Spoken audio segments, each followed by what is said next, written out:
se cuiden. Más de 500 charlas de prevención en todo el país durante el último año. Súmate vos también. Conoce más en osde.com.ar. Hola, ¿cómo les va? Bienvenidos. Somos Salud en Todas las Políticas. El programa de hoy dedicado especialmente a nosotros los pacientes. Hablando en serio, a nuestra responsabilidad como pacientes y como actores también del sistema sanitario que nos toca, el argentino, con todas sus características, con sus virtudes, con sus defectos, con sus costados vulnerables.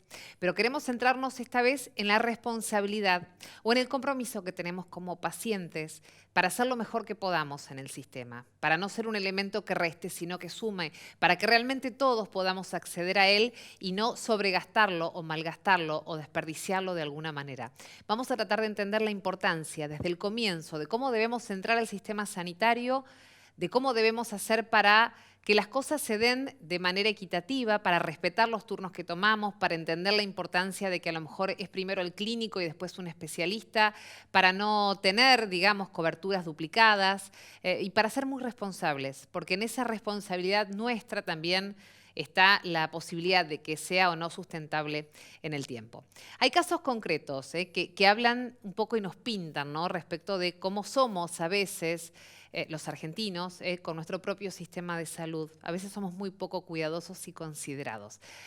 Todos recordamos lo que pasó el año pasado en Brasil con el tema de la fiebre amarilla, ¿no?, cuando se duplicaron los casos sobre fines del año pasado. Bueno, en ese momento, también en la República Argentina, naturalmente hubo un impacto porque sucedía lo que es el tiempo de vacunación previo a que la gente viaje, ¿no?, de vacaciones. Entonces comenzaba también acá a haber una demanda mayor del pedido de vacunas contra la fiebre amarilla. En ese momento consultamos a Vacunar, que son referentes en todo lo que es vacunación, para saber cómo se había manejado ese momento crítico. Y nos contaron que en esos meses la demanda creció de manera exponencial. De 2.000 dosis previstas para dar durante la campaña de viajeros, que así normalmente se llama ese tiempo que va de noviembre a enero, pero que se extendió naturalmente y que ya se comenzó a vacunar a fines de octubre y la demanda recién bajó en febrero. Entonces, de 2.000 dosis se pasaron a 25.000 dosis, que por el incremento de la demanda, incluso a la Secretaría de Salud les pidió a ellos en esa oportunidad y a otras entidades que ayuden a aplicar la vacuna. Entonces, desde Vacunar organizaron turnos para poder garantizar que todos los que fueran pudieran quedar vacunados y que estuviesen cubiertos todos. Los tiempos de espera, aún en la crisis, eran menos de una semana y la gente empezó a pedir turnos. Sin embargo, lo que pasó fue que muchos, aunque habían tomado el turno, se ausentaron sin aviso. Estamos hablando de que de 1.400 turnos semanales faltaban 700, o sea, realmente el dato este es increíble, ¿no? Ahora, esto es lo que nos hace un poquito, valga como ejemplo lo que contamos, entender acerca de la responsabilidad. Y no solamente se trata de faltar a un turno y dejar un agujero en la agenda. No es solamente eso, que también es grave, porque de hecho le estamos quitando la posibilidad a otro paciente. En el caso de la fiebre amarilla nos contaban, aparentemente la vacuna viene en cajitas de 10 dosis. Una vez que se abren, esas dosis deben aplicarse en las próximas horas, en las próximas 5 o 6 horas. Cuando se provocaban esas ausencias o dilaciones, finalmente, sobraba medicación que tenía que descartarse. Y eso tenía que ver, de pronto, con la ausencia de turnos tomados, y ahí sí la responsabilidad nuestra de pacientes, ¿no? Vaya esto como ejemplo, a modo anecdótico, no divertido, anecdótico, como contar algo de la realidad, para entender, de alguna manera, que hay muchas cosas que en el sistema de salud de hecho no funcionan y que nos exceden, pero sí hay cosas como pacientes de las que debemos hacernos cargo especialmente. Para hablar de esto, de los ejes de cómo acceder al sistema de salud y de manera responsable, nos acompaña el doctor Juan Cifre, que es el presidente de la Obra Social Ferroviaria. Juan, bienvenidos nuevamente. Muchas gracias por volver a invitarme. A usted por venir. Bueno, qué tema, ¿no? Qué ejemplo simple, pero también muy gráfico, ¿no? De pronto una conducta que muchas veces, sin mala intención, sino por falta de conciencia, a lo mejor social, los pacientes cometemos, ¿no? Lamentablemente es muy común esto de que el paciente tenga por ahí tome un turno y no vaya. Con esto, con la locura que pasó con el tema de fiebre amarilla, había gente que pedía en distintos lugares, en los vacunatorios privados que participaban en el Estado, y de golpe conseguían uno y se olvidaban de avisar, y por eso pasa esto, que el 50% de la gente tal vez no iba. A nosotros nos pasó con los trabajadores que están en provincias limítrofes, lo que es Misiones, Corrientes. Obviamente la presencia de monos infectados es un preaviso de que va a haber una epidemia más importante, una cantidad de casos más importante. Brasil, con el cambio de gobierno, dejó de vacunar, dejó de preocuparse por la prevención epidemiológica, y la verdad es que el tema fiebre amarilla para la Argentina era un tema muy complicado. Nosotros empezamos a vacunar a los trabajadores porque es la única forma de protegerlos, porque ellos están obviamente en contacto con gente que viene entre Brasil y Misiones, obviamente no hay Claro. demasiada diferencia, hay mucho tráfico de gente y el riesgo de contagio para los trabajadores es altísimo. Y pasaba esto que de golpe nos decían, bueno, no hay disponibilidad, y los sistemas de 10 dosis uno tiene que tener la gente, entonces es muy importante en esto como sistema tener una gestión organizada, decir, bueno, voy a tener la gente que necesita, voy a tener el recurso para hacerlo y que no haya desperdicio. Saliendo del tema fiebre amarilla, artritis reumatoidea, que es una enfermedad que tiene tratamientos muy costosos, lo que llaman tratamientos biológicos. La base de datos de la superintendencia, que tiene 14 millones de personas cubiertas, gente que tiene un reumatólogo que le indica la medicación, tiene una obra social que le cubre la medicación, 50% de los pacientes adherentes. O sea, la mitad de los pacientes que tienen posibilidad de diagnóstico, de tener la cobertura, no lo hacen. Ahora, y eso es responsabilidad de todos, no es solo responsabilidad del paciente, es educación para todo el sistema.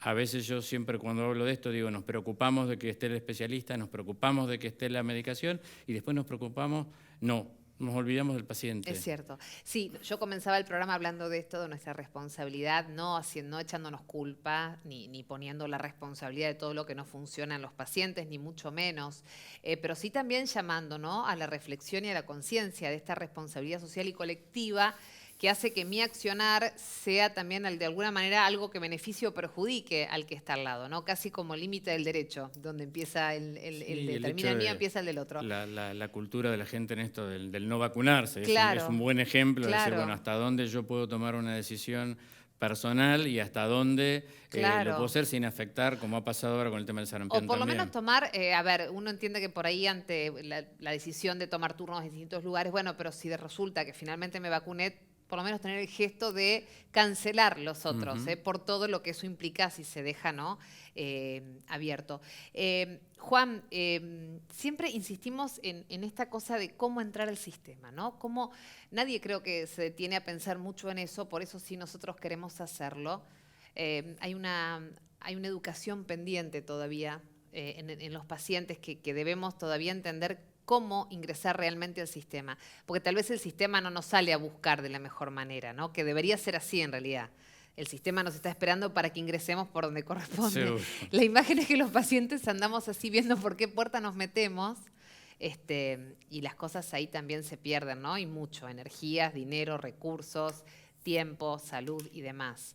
Atención primaria, prevención, médico de familia, ¿tenemos que volver a eso? A ver, creo que nunca nos tendremos que haber alejado de esto. Cuando nosotros en la obra social, como tenemos una historia tan rica, yo lo único que tengo que hacer es mirar para atrás y mirar cómo esto empezó. Y la primera obra social del país, la primera obra social del país, la de los ferroviarios. El año 44 la obra social ya estaba integrada como un sistema único cuando no había sistema de salud, cuando no había Ministerio de Salud. Y ya en esa época la gente que se ocupaba de esto, que eran sindicalistas puestos a ocuparse del tema de salud, organizaban temas de educación para la gente, educación a los médicos, de formación, e incluían al paciente porque el paciente necesariamente tiene que estar instruido, no tiene por qué saber cómo es el sistema. Entonces, ¿por qué la utilidad de un médico de atención primaria? ¿Por qué el médico de atención primaria en realidad no es una persona para ahorrar costo, que es lo primero que dice la gente? Porque lamentablemente el marketing médico hizo que pensáramos que si puedo acceder al neurocirujano sin ninguna consulta previa, ¿por qué no voy a ir? Si me duele la cabeza, voy al neurocirujano. Claro. Y después nos damos cuenta que lamentablemente todas esas cosas lo único que hacen es empeorar la situación, generar más costos, generar más angustia al paciente, porque la verdad que los pacientes en las consultas, si a uno le toca una consulta, uno está siempre muy preocupado, Siempre, claro, no es pendiente un momento... de qué es lo que va a encontrar. Entonces, nada mejor que tener una persona, cuando uno dice que el médico de atención primaria resuelve el 80% de los temas de salud de la gente, y cuando tiene la posibilidad de ser médico de familia, que conoce al grupo familiar, Sin dudas. o cuando tiene la posibilidad de ser médico comunitario, como pasa muchas veces en el interior, que conocen la realidad social en la que el paciente está inserto, eso da un valor mucho más rico que el solo prescribir un medicamento. Esa persona conoce muchas más cosas y puede ser mucho más útil para el paciente, mucho más útil para el sistema, y generar un ahorro de costos notable, porque yo hago clínica médica y yo soy el doctor de las bolsitas. La gente viene, está la bolsa del traumatólogo, está la bolsa del gastroenterólogo, la gente viene con un montón de cosas que el especialista la ve a través del agujerito de la puerta y se olvidan de la persona. Y muchas veces esa persona cree que tratarse así con el microscopio es lo mejor, y a la larga se terminan dando cuenta que lamentablemente no. Entonces llegan después de mucho tiempo de demora, de mucho gasto, y a veces cuando uno habla de gasto, yo digo gasto en la calidad de vida del paciente, Sin dudas. irradiados innecesariamente, porque el profesional me pidió una tomografía y me encantó porque llegué y ni me revisó, pero me pidió una tomografía. Y esto uno lo ve, y esta posibilidad de que si el paciente viene y me pide a mí 20 cosas y yo le digo que no las necesita, se va a otro médico y ese otro médico a lo mejor se lo da para evitar que haga esto, que no se vaya. Entonces, todos los integrantes del sistema somos responsables en esto, y lo primero que hay que empezar es por definir qué es lo que uno quiere hacer y por la educación. Sin educación es imposible que el sistema se construya. Ahora desarrollamos esa idea, doctor. Hacemos una pausa muy breve, muy cortita y ya venimos, no te vayas.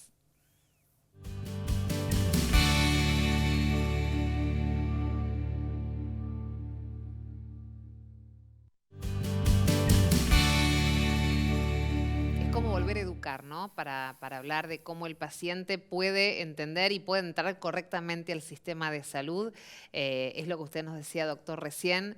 Volver a educar para entender que se empieza desde el principio y que las especialidades de los médicos están para casos excepcionales.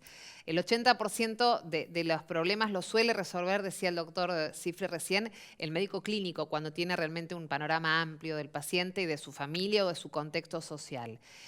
¿Qué hizo que nos fuéramos tanto de mambo, doctor? Que vayamos de una a las cuestiones más específicas, cuando en realidad a lo mejor se empieza desde lo más simple, ¿no? Porque a veces cuando vamos erróneamente a lo específico, como decía usted, pegamos la vuelta y volvemos otra vez al médico de cabecera porque no pudimos resolver lo que nos estaba pasando. Sí, pues yo creo que ahí ha habido una cuestión de marketing médico. Digamos, mi obra social se maneja con médico de atención primaria, y a mí me pasa aún hoy que mucha gente me dice, no, porque tal me permite ir al médico que yo quiero, cuando yo quiero, bueno, perfecto. Claro, se vendió eso como un beneficio, Se vendió, ¿no? eso como un beneficio, la gente, entre comillas, lo compró como tal, y hoy, sufre las consecuencias de eso, porque el médico resuelve no solo el 80% de los problemas del paciente, sino que conoce el sistema, sabe a quién derivar cuando necesita derivarlo, para qué derivarlo. Está este sistema, lo que los médicos decimos de referencia, yo se lo mando al especialista y el especialista me contesta diciéndome desde su conocimiento qué es lo que se necesita para ayudar a ese paciente, pero sigo siendo yo el director de orquesta, la persona que maneja los vientos, las cuerdas, digamos, esta cuestión de pensar que todo tiene que ensamblar para que el sonido sea uniforme y sea bueno.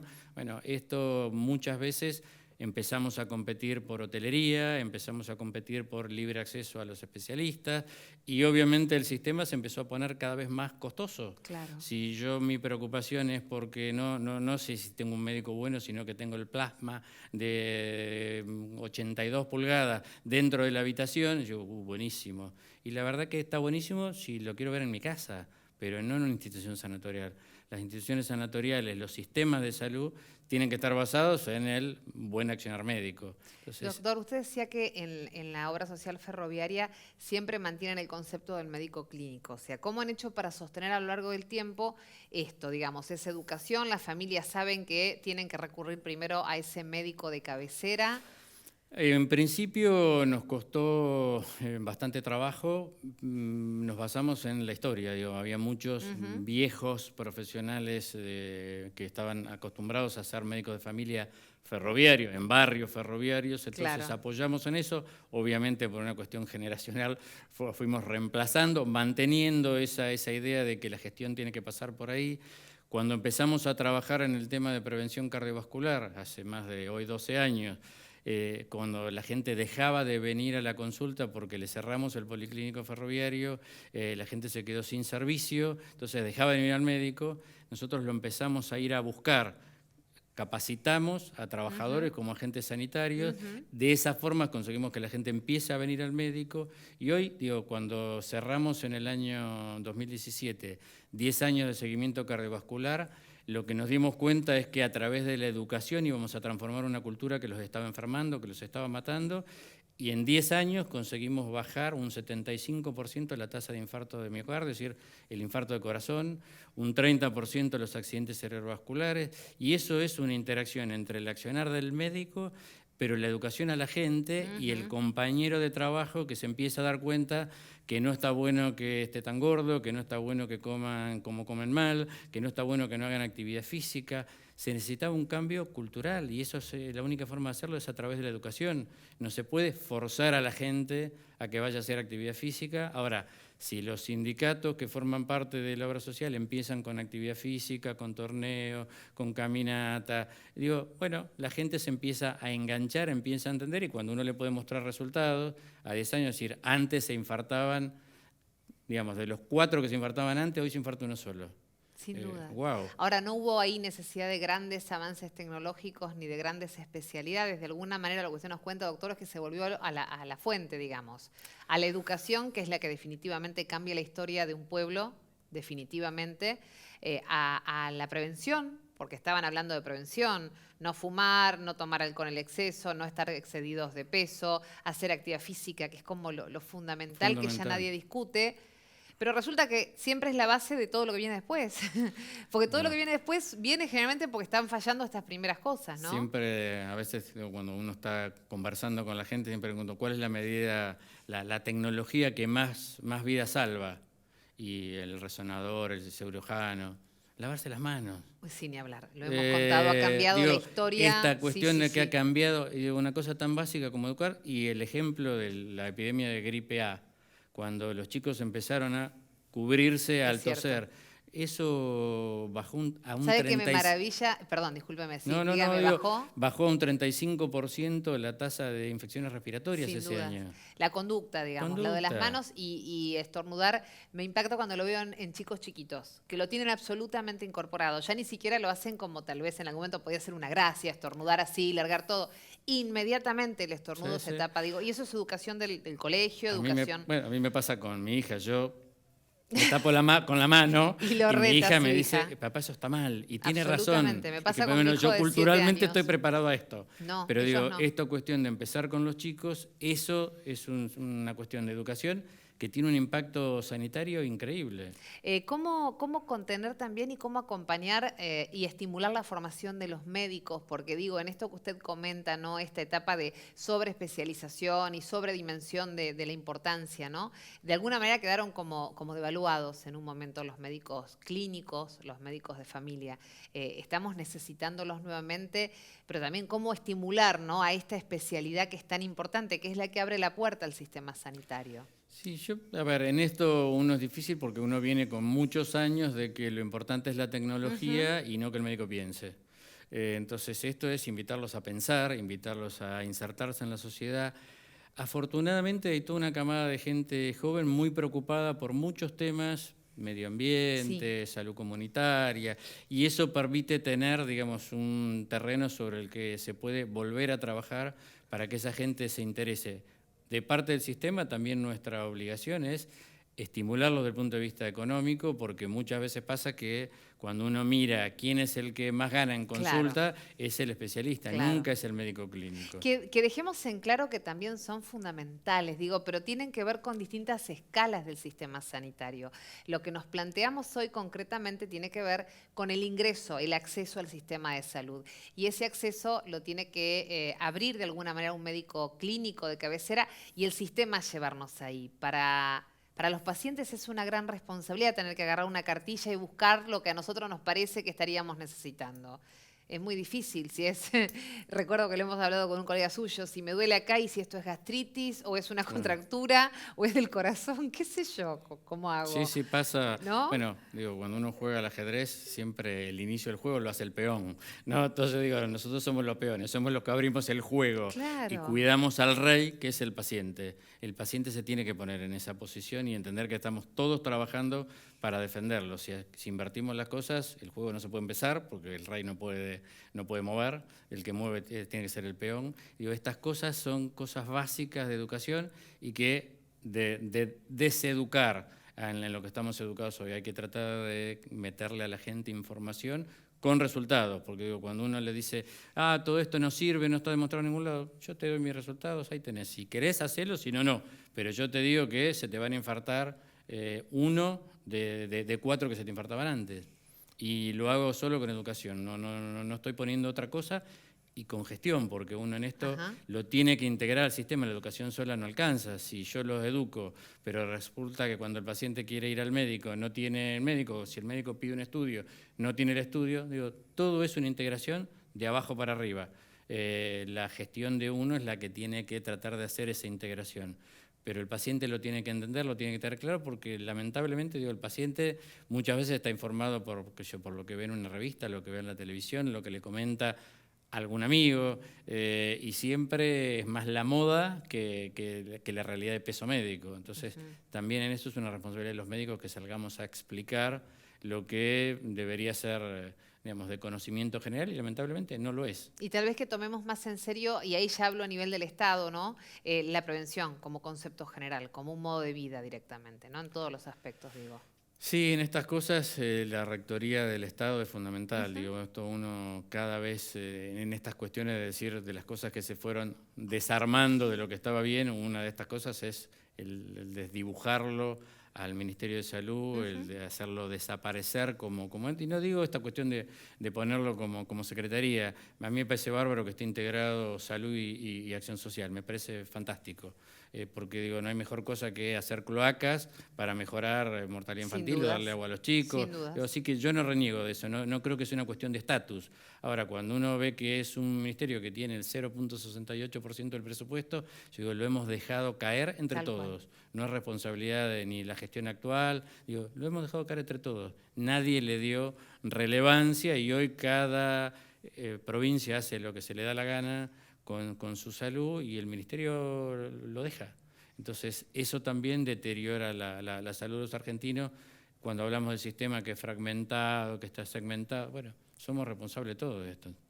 Doctor, siempre es muy interesante conversar con usted. Gracias por ayudarnos a reflexionar acerca de esto y seguramente lo vamos a convocar nuevamente. Ya es parte de la casa. Muchas gracias. Gracias, doctor. El doctor Juan Cifre estuvo con nosotros, presidente de la Obra Social Ferroviaria. Nos encontramos la próxima semana y hacemos juntos salud en todas las políticas. Muchas gracias.